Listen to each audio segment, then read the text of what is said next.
पूर्णस्य पूर्णमादाय पूर्णमेवावशिष्यते।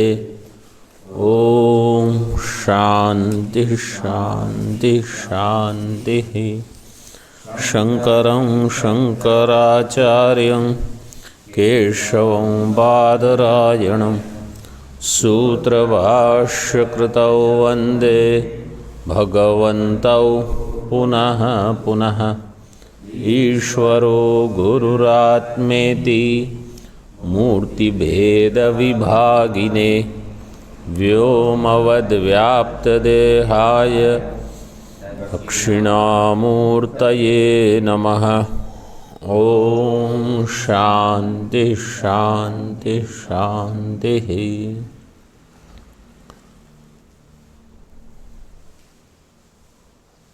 253 पृष्ठ पर 81वां श्लोक पाठ करेंगे एक साथ। कल श्लोक का अर्थ देख लिया था।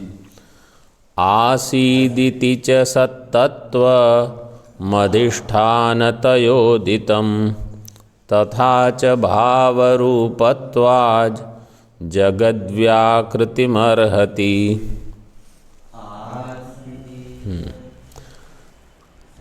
आसीद इति च सत्तत्वम अधिष्ठानतया उदितम।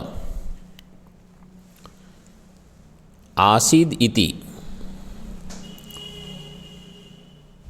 तद्धेदम तरहि अव्याकृतम आसीत, तो आसीत शब्द का प्रयोग हुआ है वहाँ। उसको वहाँ सत्तत्व को अधिष्ठान रूप में बताया गया है और भाव रूप होने से वो जगत की व्याकृति संभव है, मतलब अव्याकृत जगत व्याकृत हो सकता है, ऐसे वहाँ बताया। तो कल हम इस पर विचार कर रहे थे। एक थे शून्यवाद। शून्यवाद का कहना है कारण भी असत कार्य भी असत,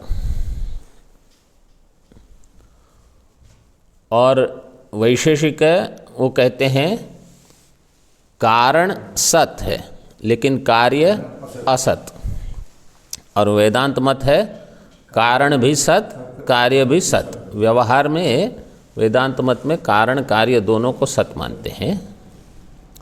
फिर विचार करने पर कार्य की सत्ता नहीं रहती, क्योंकि कार्य तो कारण ही है, केवल भिन्न नाम रूप में प्रतीत होता है। तो अगर कारण असत है तो सृष्टि कैसे हुई? तो वहाँ ऐसा उनका मानना है कि वो अभाव से होती है, शून्य से सृष्टि होती है, किसी चीज़ के नहीं होने से। अभी यहाँ उसका अधिक विचार करने की आवश्यकता नहीं है, लेकिन इतना केवल ध्यान रखना है कि वो ऐसा मानते हैं। और न्याय वैशेषिक मत है, उनको कहा जाता है असत कार्यवाद। असत कार्यवाद का अर्थ ये है कि वो कार्य को कारण में असत मानते हैं, इसलिए उनको कहा जाता है असत कार्यवादी। कार्यम कारणे असत, यह है असत कार्यवाद।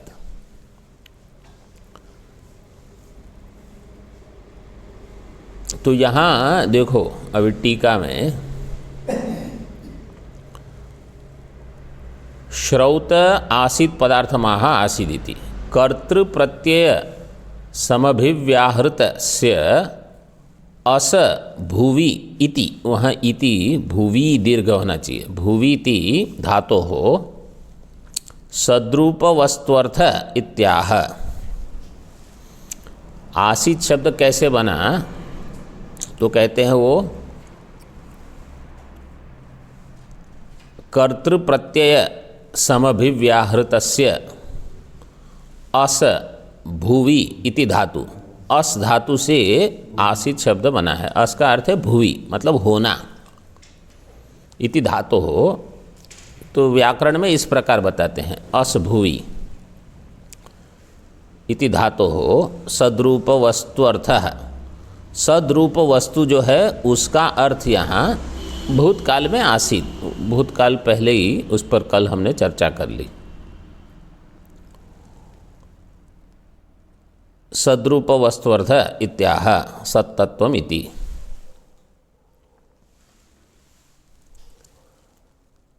सत्तत्वम का अर्थ है सद्रूप वस्तु, मतलब वहाँ कुछ है। तो जब हम कहते हैं कि ये पहले ऐसा था मतलब वो सद्रूप था, मतलब वहाँ कोई वस्तु थी, तभी उसका इस प्रकार से निर्वचन हो सकता है।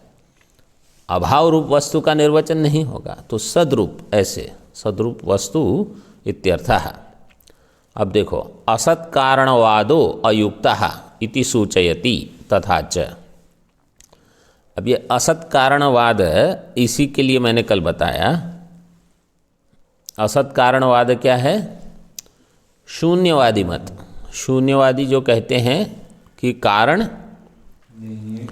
कार्य, वो कहते हैं कारण असत है, इसलिए कारण असत कारणवाद। असत कार्यवाद अगर कहेंगे तो केवल न्याय वैशेषिक को लेते हैं। असत कारणवादो अयुक्तः, कारण असत है ये समझ गलत है। असत कारणवादो अयुक्तः, वो गलत है। इति सूचयति तथा च इति। जगद अधिष्ठानतया सद्रूपस्य वस्तुनः श्रुत्युक्तत्वे सति इत्यर्थः। जगद अधिष्ठानतया सद्रूपस्य वस्तुनः, सद्रूप वस्तु क्या है? जगत का अधिष्ठान है। तो जगत जो है सद्रूप वस्तु के बिना नहीं हो सकता। जगत मतलब जगत की भ्रांति, जैसे सर्प की भ्रांति रज्जु के बिना नहीं हो सकती, ऐसे अगर कुछ भास रहा है तो वहाँ अधिष्ठान है। ऐसे जगत अधिष्ठानतया सद्रूपस्य वस्तुनः श्रुत्युक्तत्वे सति, श्रुति के द्वारा उसका उल्लेख किया गया है।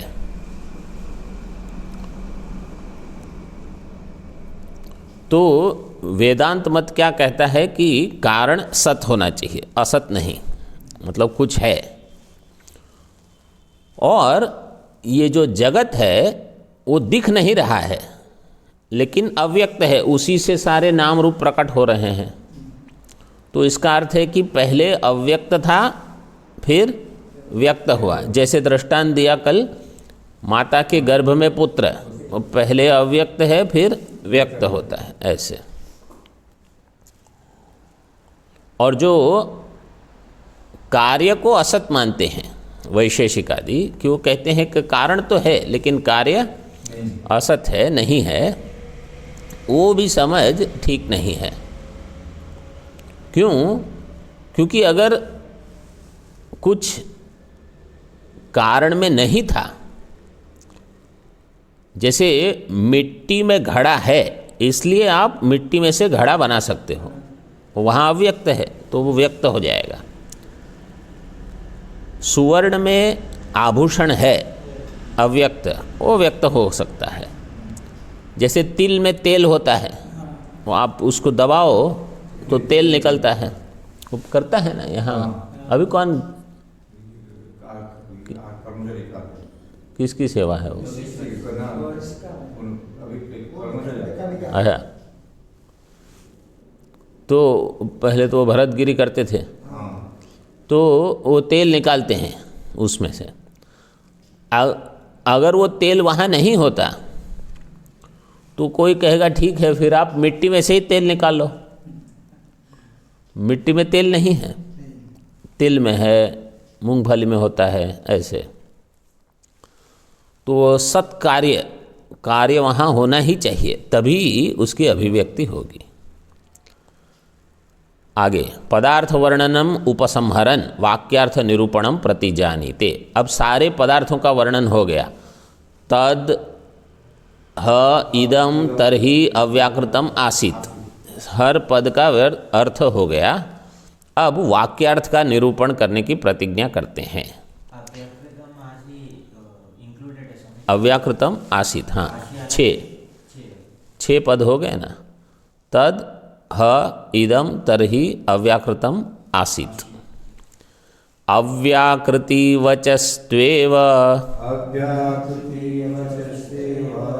मवतार्यास्य वर्णिताः पदार्था अथवाक्यार्थो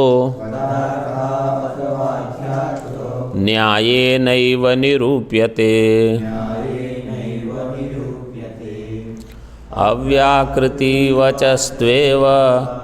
मवतार्यास्य वर्णिताः पदार्था अथवाक्यार्थो येनैव निरूप्यते।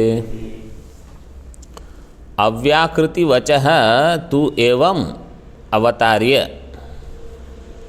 अस्य पदार्थाः वर्णिताः। अव्याकृति मतलब ये जो वाक्य है, इस वाक्य को कहा गया है अव्याकृत वाक्य। अव्याकृत अव्याकृति तदहेदम तरहि अव्याकृतम आसीत, ये वाक्य है अव्याकृत वाक्य। मतलब अव्याकृत को बताने वाला वाक्य, उसके सारे उसको अवतारण करके, मतलब उसका अवतरण करके, उसको दिखा के अव्याकृति वचः तु एवं इस प्रकार से अवतार्य उसका अवतरण करा के अस्य पदार्थाः इसके हर पद का अर्थ बता दिया गया। वर्णिताः पदार्थाः वर्णिताः। अथ वाक्यार्थो न्यायेनैव निरूप्यते।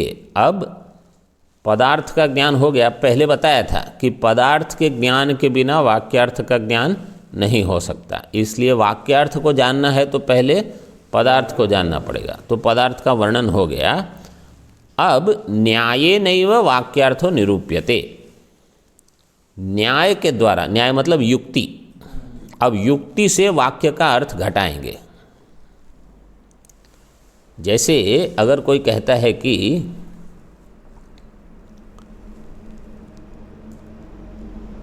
आज तो भोजन देरी से होगा, समझो,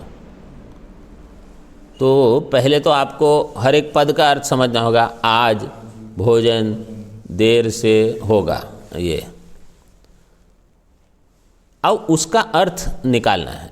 तो साधारण अर्थ क्या होगा? आज भोजन देर से मिलेगा। लेकिन आप उसमें युक्ति लगाओगे कि भाई ये ऐसा क्यों कहा, क्योंकि रोज़ तो ऐसा नहीं बोलते, तो आज कुछ विशेष होगा, और तो क्या विशेष है, ऐसे मतलब चिंतन होता है। तो यहाँ श्रुति ने कहा कि वह तत् ह इदम, अब ये पहले अव्याकृत था, वह जो अब ये है पहले अव्याकृत था। अब चिंतन ये होगा कि अच्छा ये तो समझ में आ गया कि वो पहले जो अब है वो पहले अव्याकृत था, लेकिन जो अब है वो पहले था और पहले अव्याकृत था, तो क्यों अव्याकृत? ये सब चिंतन जो है वो युक्ति वहाँ लगानी पड़ेगी, ऐसे ही नहीं समझ में आएगा। इसलिए कहा न्यायेन एव निरूप्यते। अस्य टीका तद्धेदम इत्यादि वचसः पदार्थाः वर्णिताः इति योजना। अब वाक्यार्थम निरूपयति, पदार्थ होने के बाद वाक्यार्थ का निरूपण करते हैं। यस्य वेदान्तमेयत्वं कारणं जगतश्च तयत् अव्याकृतं तदेवात्र वाक्यार्थो द्विविधं हि तत्।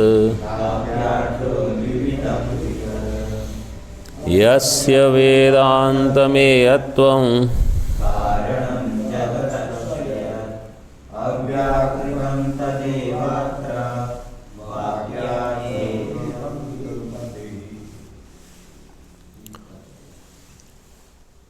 यस्य वेदान्तमेयत्वं, यस्य वेदान्तमेयत्वं, वेदान्तमेयत्वं मतलब हिंदी में इसका अर्थ कैसे करेंगे? यस्य, जिसका वेदांत मेयत्व है। वेदांत मेयत्व है का अर्थ क्या है? जो वेदांत के द्वारा मेय है उसका वेदांत मेयत्व होगा। जो वेदांत के द्वारा मेय है, मेय मतलब प्रमेय, वेदांत का जो प्रमेय है, वेदांत के द्वारा जो जिसका ज्ञान होता है उसमें रहेगा वेदांत मेयत्व। जैसे अगर ये पुष्प है, ये पीत है, ये पीला है, तो पुष्प में रहेगा पीतत्वम। इसी प्रकार वेदांत मेयत्व रहेगा किस में? तो वेदांत का मेय क्या है? वेदांत का मेय है ब्रह्म। वेदांत के द्वारा क्या जाना जाता है? ब्रह्म। मतलब मैं ब्रह्म हूँ, मैं ब्रह्म हूँ, अहम ब्रह्म अस्मि। ये है वेदांत का प्रमेय। इसमें रहेगा वेदांत मेयत्व। तो ये जो ब्रह्म है उसमें है वेदांत मेयत्व एक। और यत जगतः कारणम, और जो जगत का कारण है, तो यहाँ दो चीज बता रहे हैं। जो वेदांत का प्रमेय है ब्रह्म, दूसरा जो जगत का कारण है। बोले जगत का कारण तो ब्रह्म ही है, आप जगत का कारण अलग क्यों बता रहे हो? बोले टीका में वो स्पष्ट करेंगे। अव्याकृतम तद एव अत्र वाक्यार्थो द्विविधम हि तत्। अव्याकृतम तद एव अत्र, यहाँ पर अव्याकृत जो है वो वही है।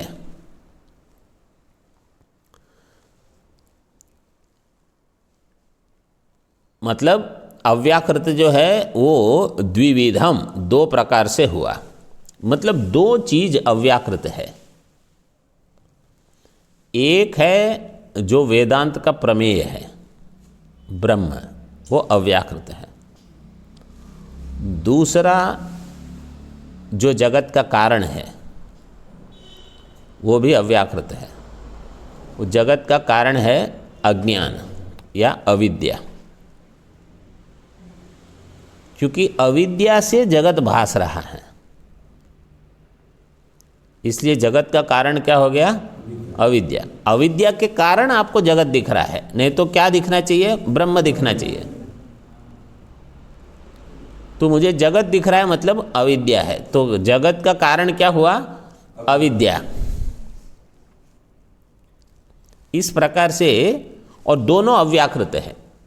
अज्ञान भी नहीं दिखेगा खड़ा हुआ, ब्रह्म भी नहीं दिखेगा, और दोनों अव्याकृत है। दोनों की अभिव्यक्ति नहीं होती अपने स्वरूप से।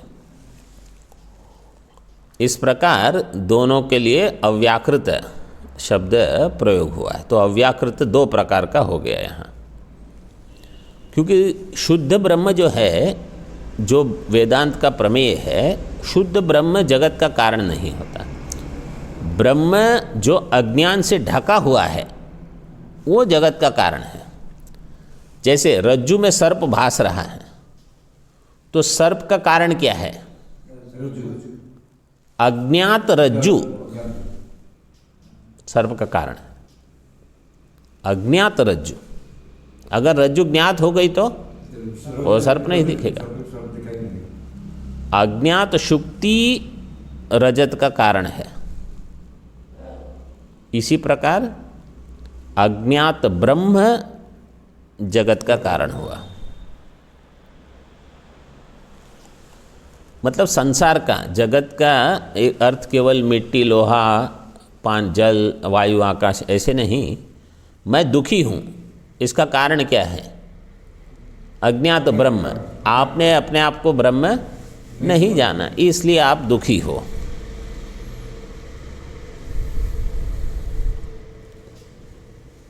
तो वाक्यार्थ दो प्रकार से बताएंगे। वाक्यार्थो तत् वाक्यार्थो ही द्विविधम। टीका में देखो, यच्चिद रूपम वस्तु वेदांत मेयम, जो चैतन्य रूप वस्तु है वेदांत का मेय है, प्रमेय है। यच्च अज्ञानम, और जो अज्ञान है जगत कारणम, तदेव अव्याकृत शब्दितम, वही अव्याकृत के द्वारा बताया जाता है। तदेव अव्याकृत शब्दितम जगत कारणम। तो यह चिद्रूपम वस्तु एक जो वेदांत का प्रमेय है, दूसरा जो अज्ञान जगत का कारण है, दोनों अव्याकृत शब्द से बताए जाते हैं। अत्र तद्धेदम इत्यादि वाक्ये वाक्यार्थ इति योजनया व्याख्येयम। अत्र का अर्थ है तदेव अत्र, अत्र का अर्थ है तद्धेदम इत्यादि वाक्य। इस वाक्य में वाक्यार्थो इस प्रकार योजनया व्याख्या, इस प्रकार योजना करके जोड़ के इसकी व्याख्या करनी है। तदेव इति एव कारेण, तदेव दूसरी पंक्ति में दिया अव्याकृतम तदेव, तदेव इति वहाँ जो एव कार है वो क्यों दिया? माध्वानाम केवलचित कारणवाद है। माध्व मत में क्या कहते हैं? माध्व मत में या दूसरा एक मत है शुद्ध अद्वैत, वल्लभाचार्य जी का मत है। वो मानते हैं अद्वैत कैसा है? शुद्ध है, शुद्धाद्वैत मानते हैं वो। शुद्ध अद्वैत का अर्थ क्या है? वो कहते हैं वहाँ अविद्या ही नहीं है, माया कोई नहीं है, केवल शुद्ध ब्रह्म ही है। हम क्या कहते हैं? ब्रह्म अविद्या के साथ है। वो कहते हैं नहीं, अविद्या आ गई तो ब्रह्म अशुद्ध हो जाएगा। शुद्ध अद्वैत, वो अद्वैती को मायावादी कहते हैं। वो कहते हैं हमारा शुद्ध है, आपका तो माया से मिला हुआ है।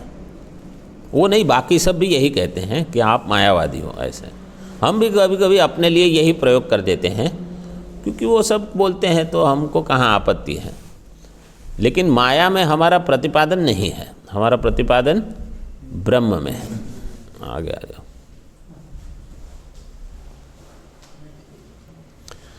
तदेव इति एव कारेण माध्वानाम केवलचित कारणवाद है। माध्व संप्रदाय क्या कहता है? केवल चैतन्य ही कारण है।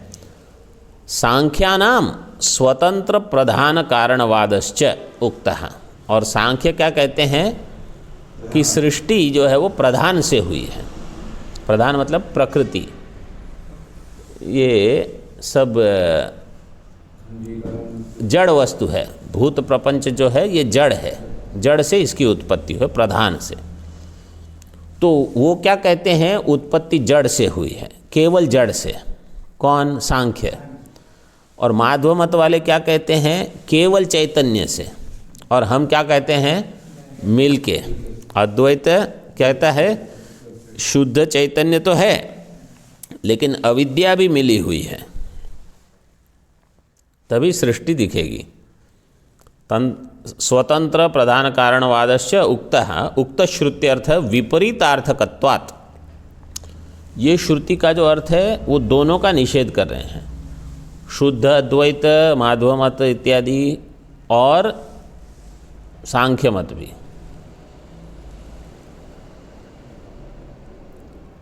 विपरीतार्थकत्वात् हेय इति दर्शयति। वो जो समझ है वो गलत है, उसको छोड़ना पड़ेगा आपको। तदुक्त वाक्यार्थभूतम अव्याकृतम, उसी को यहाँ बताया गया। तदुक्त वाक्यार्थभूतम, उक्त वाक्यार्थभूत, ये मतलब जो वाक्य है तद्धेदम तरही, वो अव्याकृतम दो प्रकार का है। द्वैविध्यमाह, अभी अगले श्लोक में वो दो जो है उसको थोड़ा और विस्तार करके बताते हैं। चित् प्राधान्याद विद्यायाः प्राधान्याच्च द्विधा द्वयम् यच्चिद्वस्तु प्रमेयं दविद्या तु विकारकृत्।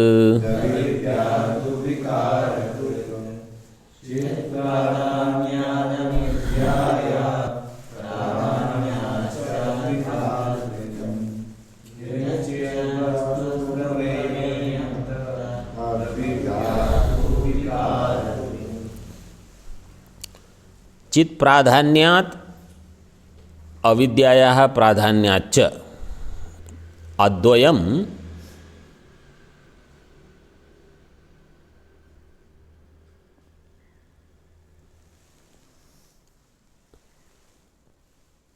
प्राधान्याच द्विधा, अद्वयम को छोड़ दो, अद्वयम अगले इसमें जाएगा।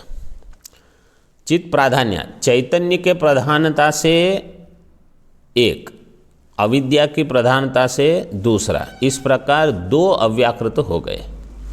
मतलब दो अव्याकृत नहीं है, दोनों मिलके एक ही वस्तु है। चैतन्य की प्रधानता से देखो तो एक हो जाएगा, अविद्या की प्रधानता से देखो तो दूसरा। चित प्राधान्यात् एकम, अविद्यायाः प्राधान्याच्च द्वितीयम, इस प्रकार द्विधा अव्याकृतम। यत् अद्वयम चिद्वस्तु प्रमेयम तत् अविद्या, यत्, इसको है यत् चिद्वस्तु अद्वयम तत्प्रमेयम, जो चैतन्य है अद्वितीय वो है वेदांत का प्रमेय। वहाँ स्वल्प विराम कर दो। यत् चिद्वस्तु अद्वयम प्रमेयम, और यद अविद्या तो विकारकृत, और जो अविद्या है वो क्या है? विकार, मतलब परिणाम होगा अविद्या में, विकार होगा अविद्या में। और जो ब्रह्म वस्तु है वो है प्रमेय, वेदांत का प्रमेय है।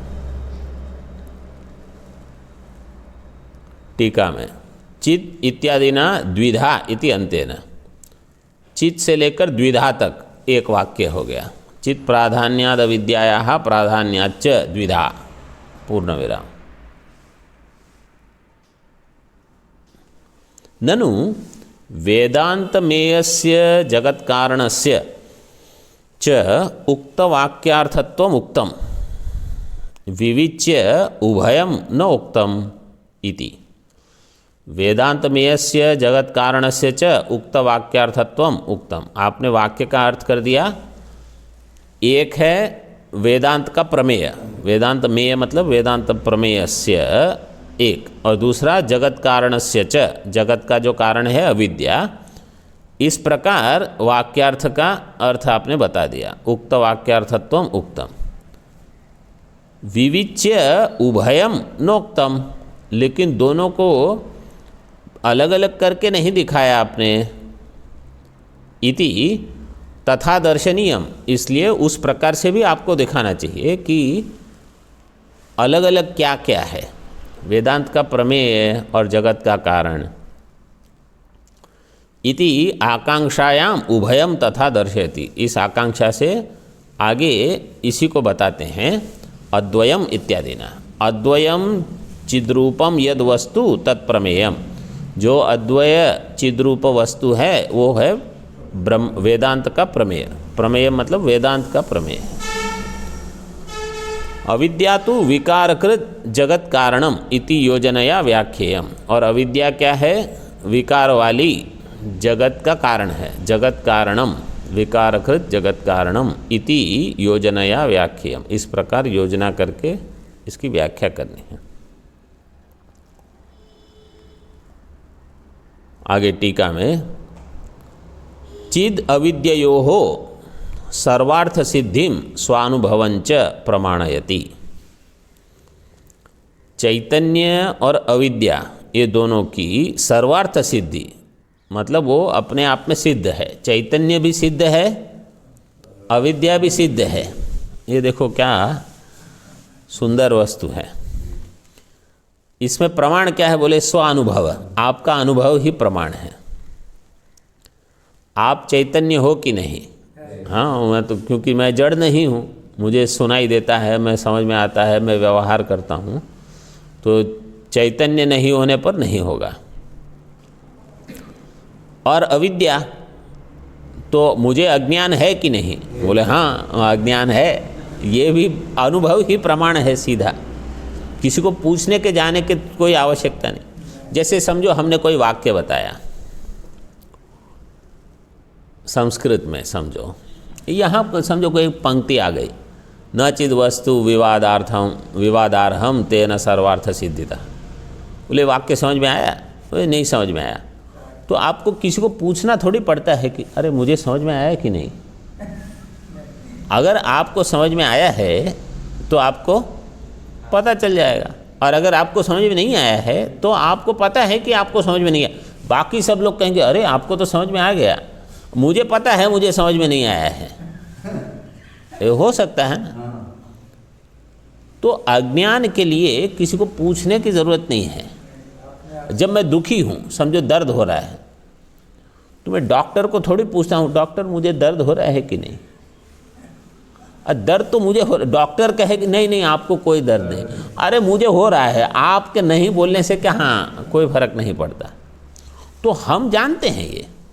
तो अज्ञान भी हमारा अनुभव है। स्वानुभवंच प्रमाणयति।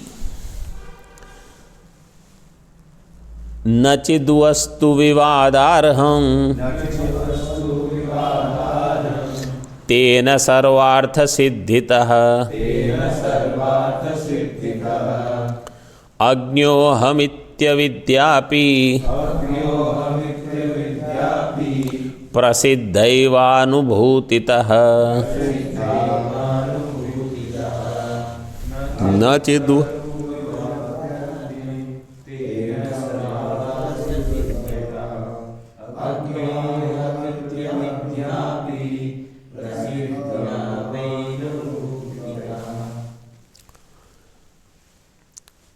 चिद वस्तु न विवादार्हम।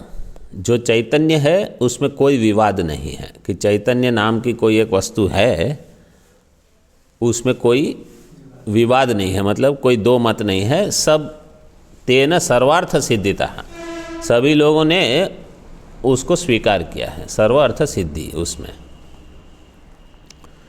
अज्ञो हम इति अविद्यापि प्रसिद्ध एव अनुभूतितः।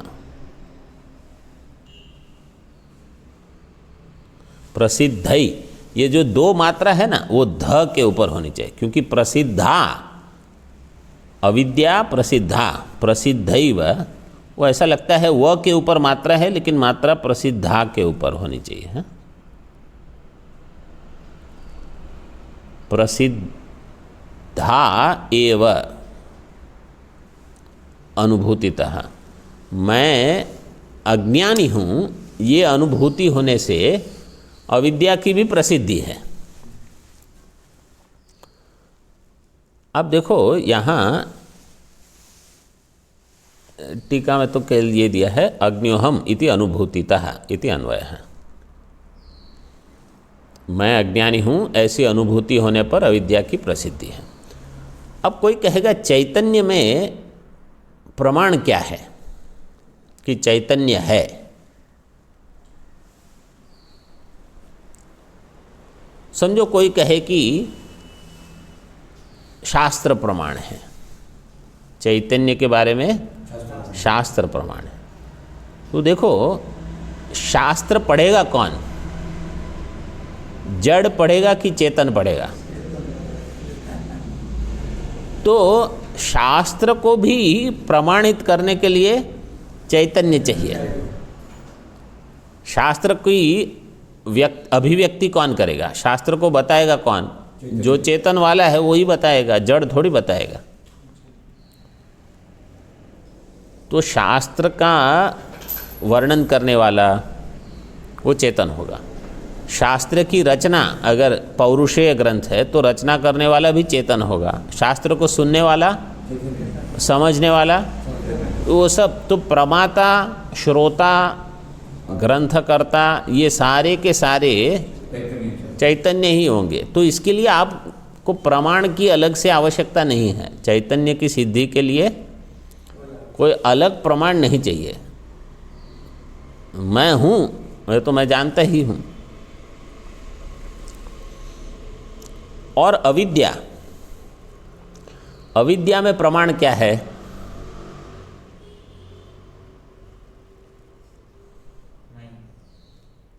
मैं मतलब अनुभव है। और कोई प्रमाण है अविद्या में? फोन वालों में से कोई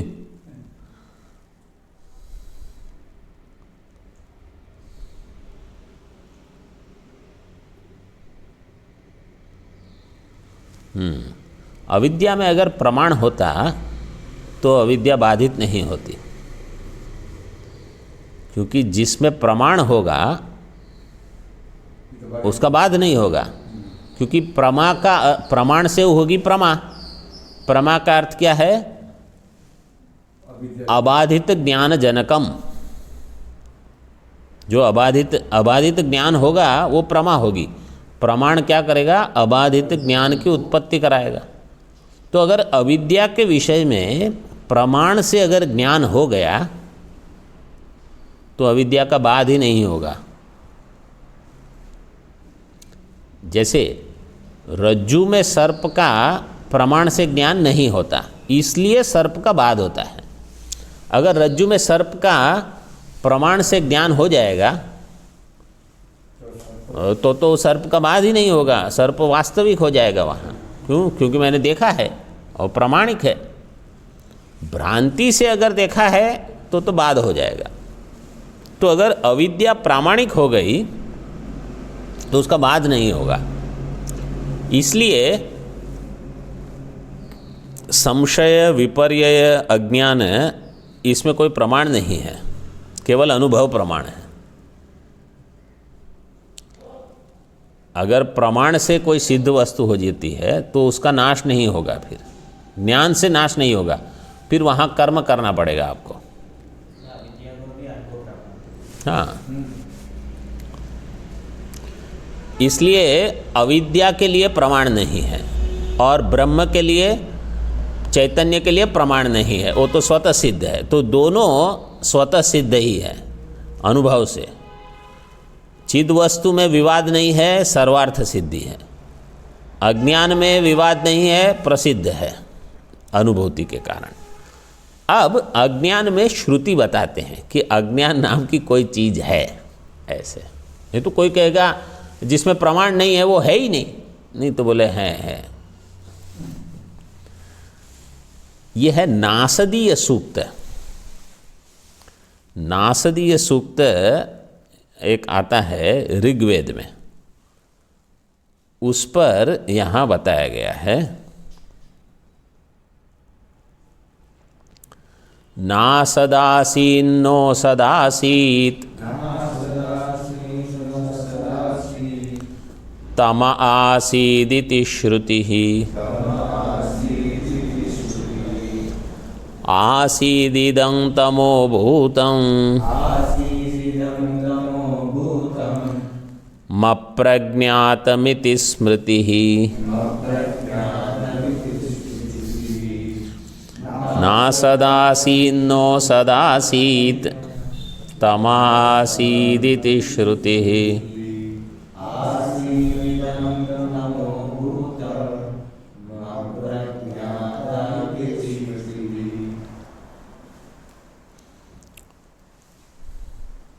न असद आसीत, नो सद आसीत। सृष्टि के पहले असत नहीं था, सद भी नहीं था। सृष्टि के पहले असत नहीं था, मतलब कुछ नहीं था ऐसा नहीं है।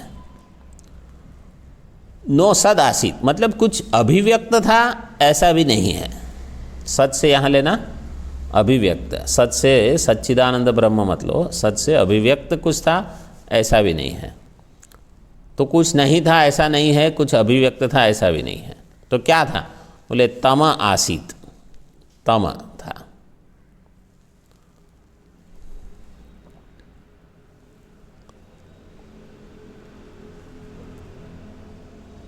ये श्रुति है। ये ऋग्वेद में 10:129 नासदीय सूक्त है 10:129 129 और 1।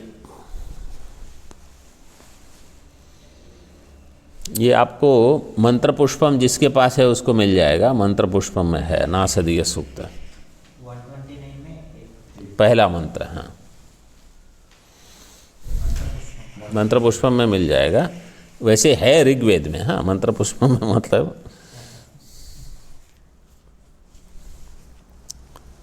ऑनलाइन भी कहीं ना कहीं तो मिल ही जाएगा ये सब। और जो दूसरी पंक्ति है ये है मनुस्मृति की। आसीदिदम तमोभूतम अप्रज्ञातम इति स्मृति ही, ये मनुस्मृति है।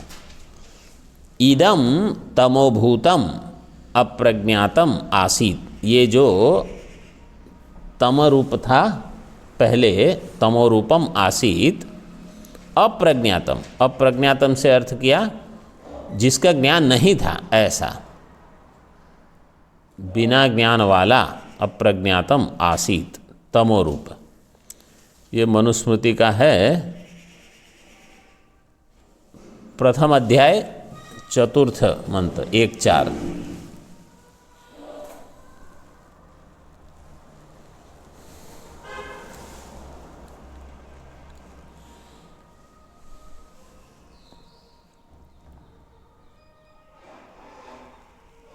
फिर बाकी जितने ग्रंथ हैं ना, उसमें यहाँ से विचार आता है।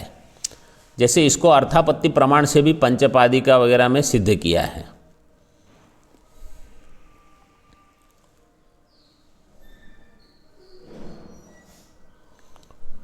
और बृहदारण्यक वार्तिक में तो है ही इस पर विचार यही।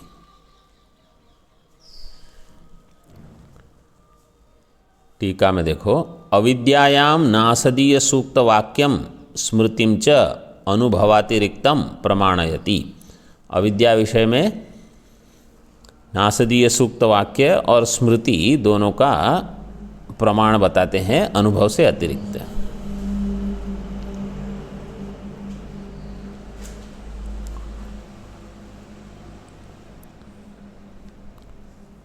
तस्याम अविद्यायाम मेयत्वम, तस्याम मतलब उस वाक्य में मेयत्वम कारणत्वम च संभावयति।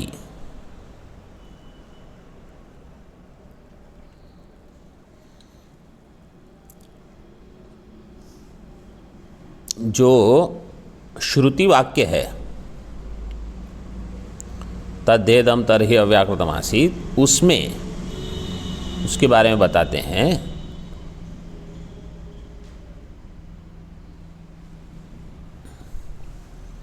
अज्ञानत्वात् प्रमाणेन ज्ञातव्यमिति मेयता, अज्ञानस्य विकारित्वात् कारणत्वं च संभवेत्।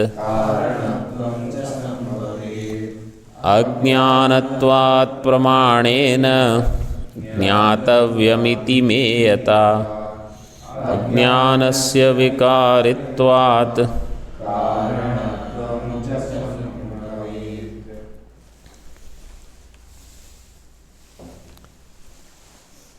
अज्ञानत्वात् प्रमाणेन ज्ञातव्यम इति मेयता। ब्रह्म जो है वो प्रमेय बनता है, क्यों? क्योंकि अज्ञान वहाँ ब्रह्म को ढक के रखता है। बोले आपने कहा कि मैं चैतन्य हूँ, ये तो हमारा अनुभव है, तो ब्रह्म उसको कैसे ढक के रखता है? तो सद्रूप और चिद्रूप, ब्रह्म का सत चित आनंद 3 रूप है, तो उसमें से सत और चित जो है वहाँ मूला विद्या का आवरण नहीं है। इसको थोड़ा समझ लो।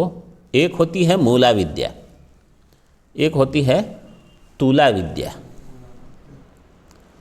मूला विद्या और तुला विद्या। मूला विद्या क्या है? जो कारण को ढकने वाली है उसको कहते हैं मूला विद्या, और जो कार्य को ढकती है उसको क्या कहेंगे? तुला विद्या। कार्य को ढकने वाली होगी तुला विद्या।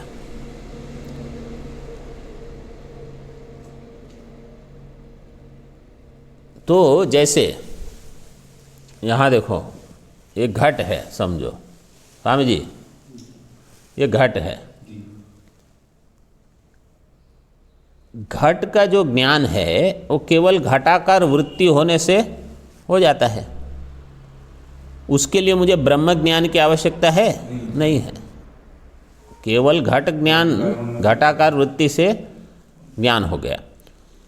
तो जब हम कहते हैं घट का ज्ञान हो गया, वो क्या है? घटावच्छिन्न चैतन्य जो है, घट मतलब घट के आसपास यहाँ एक चैतन्य है, ऊपर नीचे अंदर बाहर सब, वो चैतन्य ढका हुआ है।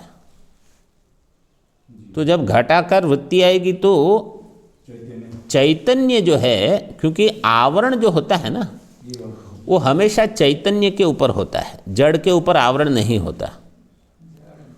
आवरण का क्या काम क्या है?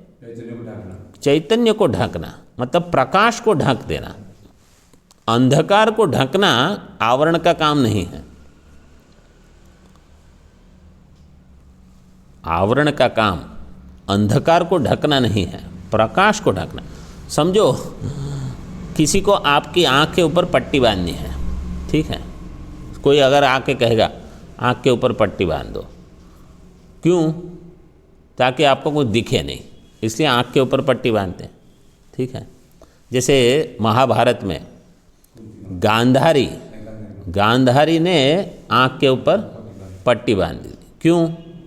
क्योंकि वो देख सकती थी लेकिन उसको नहीं देखना था, ठीक है?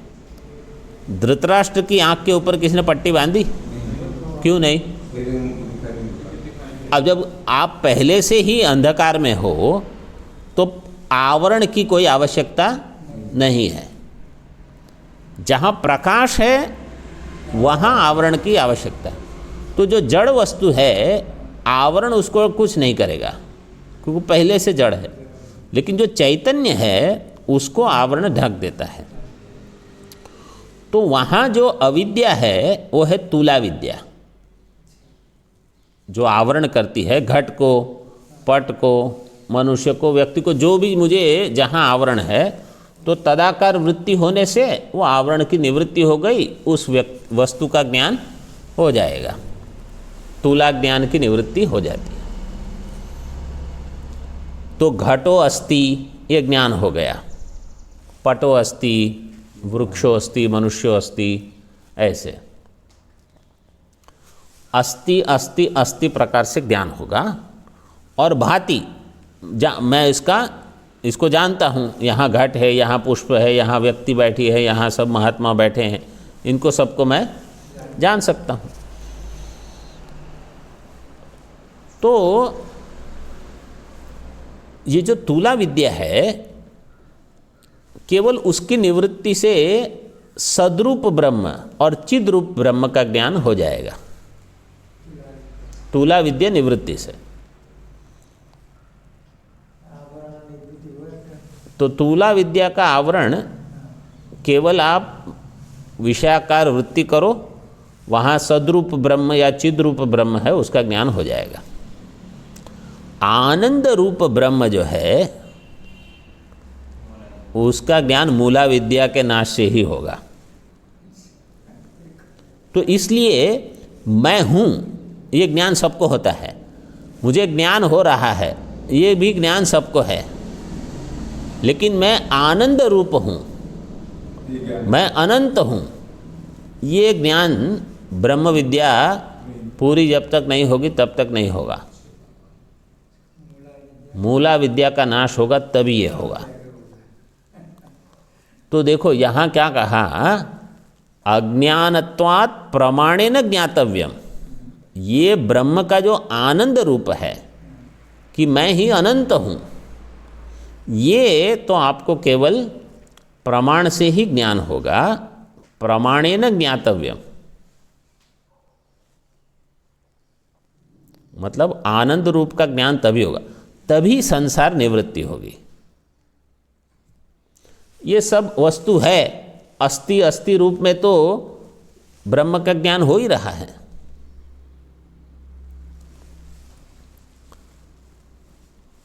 दूसरी पंक्ति में कहा अज्ञानस्य विकारित्वात् कारणत्वं च संभवेत्। और विकारी अज्ञान है, ब्रह्म जो है वो विकारी नहीं है, विकारी नहीं होने से वो कारण नहीं हो सकता। निर्विकार ही रहेगा। जो विकारी है वो कारण बनेगा। तो बोले अज्ञान विकारी है, क्योंकि दो ही चीज़ है, ब्रह्म और अज्ञान। वेदांत ने कम से कम चीज़ मान के अपना काम कर दिया है। ब्रह्म मानो और दूसरा अज्ञान। ब्रह्म का ज्ञान नहीं है, बस उतने से काम हो गया आपका। अज्ञानस्य विकारित्वात् कारणत्वंच संभवेत्, तो उसमें कारणत्व होगा अविद्या में, मूला विद्या में। अभी उसमें श्रुति प्रमाण देते हैं। मूला विद्या कारण हाँ, और तोला विद्या कार्य, मतलब तुला विद्या जो है वो कार्य को ढकने वाली है तुला विद्या, और मूला विद्या है वो मतलब कारणात्मिका है, वो ब्रह्म को ढकने वाली है, मतलब आनंद रूप ब्रह्म को ढक देती है। मूला विद्या, मूला विद्या। मूला विद्या के कारण हम अपने आप को पहचान नहीं पा रहे, मतलब। हाँ,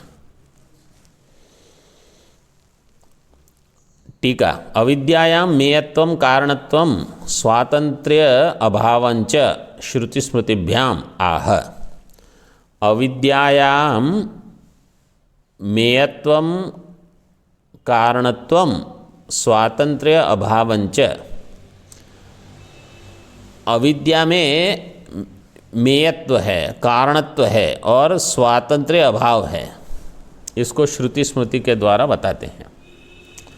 अविद्या की परिभाषा क्या है? अविद्या है क्या? अनादि भावरूपत्वे सति ज्ञान निवर्त्यत्वम अज्ञानत्वम। अज्ञानत्व की परिभाषा कर दी, अनादि भावरूपत्वे सति ज्ञान निवर्त्यत्वम। तो जो अनादि है भाव रूप है, अभाव रूप नहीं है। वेदांत मत में अनादि अनिर्वाच्य हम कहते हैं, हमारे मत में अविद्या अनिर्वचनीय है, सत भी नहीं असत भी नहीं। अनादि भाव रूपत्व सति और ज्ञान निवर्त्यत्व, ज्ञान से जिसकी निवृत्ति हो जाएगी, ज्ञान मात्र से उसकी निवृत्ति होगी, ऐसी अविद्या। और त्रिगुणात्मिका इत्यादि हम कहते हैं, 3 गुण वाली है, क्योंकि सत्वगुण रजोगुण तमोगुण तीनों वहाँ उपलब्ध हैं। उसमें स्वातंत्र्य का अभाव है, मतलब वो परतंत्र है। तो यहाँ अविद्यायाम मेयत्वम कारणत्वम स्वातंत्र्य अभावंच, इस सबको बताते हैं। मायांतु प्रकृतिम विद्या दीशो मायीति ही श्रुति दैवी हेषा गुणमयी मम मायेति च स्मृति मायां तु प्रकृतिं विद्या दीशो मायीति ही श्रुति दैवी हेषा गुणमयी मम मायेति च स्मृति। पहली पंक्ति श्वेताश्वतर उपनिषद की है। मायां तु प्रकृतिं विद्यात् मायिनम तो महेश्वरम। तो माई ईशा, महेश्वर के बदले ईशा शब्द दे दिया। इति ही श्रुति ही, ये श्वेताश्वतर की है। और दैवी हेषा गुणमयी मम माया दुरत्यया, ये भगवद गीता का श्लोक है। इस प्रकार श्रुति स्मृति दोनों प्रमाण दे दिए इसमें।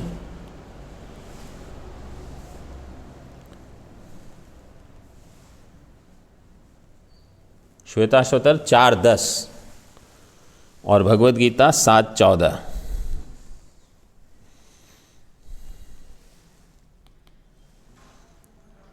चार 10 और 7:14 मतलब 7:14।